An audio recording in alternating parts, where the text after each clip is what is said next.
Hi everyone. In today's video, I take up a new case study. I introduce this new case study regarding a collision that occurred at sea and that involved two vessels.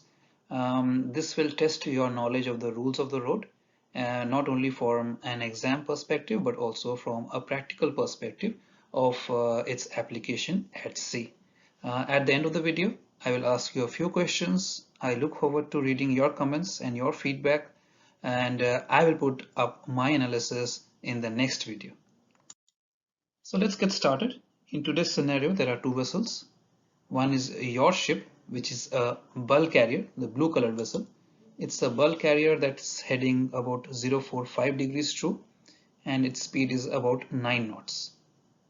5 miles away from your vessel, you have another vessel, which is the orange colored vessel. And this orange colored vessel is a container ship, and this container ship is on a speed of about 19 knots, and based on the scenario at 10 hours, the CPA is 0.3 nautical miles. So the closest point of approach when the two vessels pass each other is 0.3 nautical miles. Alright, so this container ship is of course on your port bow. It is 5 nautical miles away from you in this current scenario, and it is making a speed of 19 knots. All right, so of course when you see that the vessel's CPA is only 0.3 nautical miles, you on the bulk carrier realize that this CPA is not enough. It is not sufficient, it is not adequate, it is too close. So when the vessels are 3 miles away from each other at 10:15, that is 5 minutes later, you call the container ship on the VHF and ask about its intentions. The watchkeeper on the container ship says that he will pass ahead of your vessel, but you ask the container ship to alter course to starboard to pass astern of you.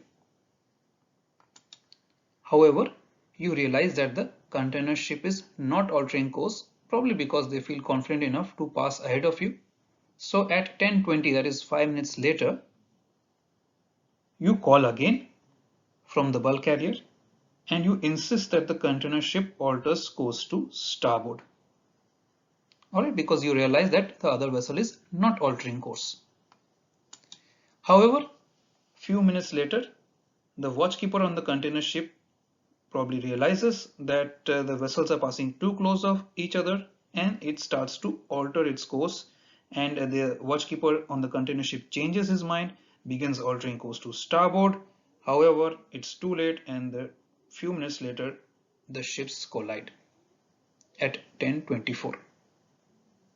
Alright, so I would like to know answers to 3 questions here. I will ask you 3 questions, and I look forward to reading your answers and your comments and feedback on these 3 questions. Alright, so the 3 questions are: firstly, what do you think caused the collision in this case study?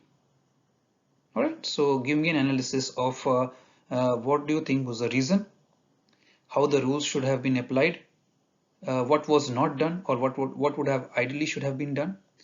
Then also tell me what was a safe CPA, closest point to approach, what would have been a safe one. So the container ship or the bulk carrier realized that 0.3 nautical miles is not enough. How do you decide what is the safe CPA? How do you decide that this CPA is enough or safe enough for the two vessels to pass?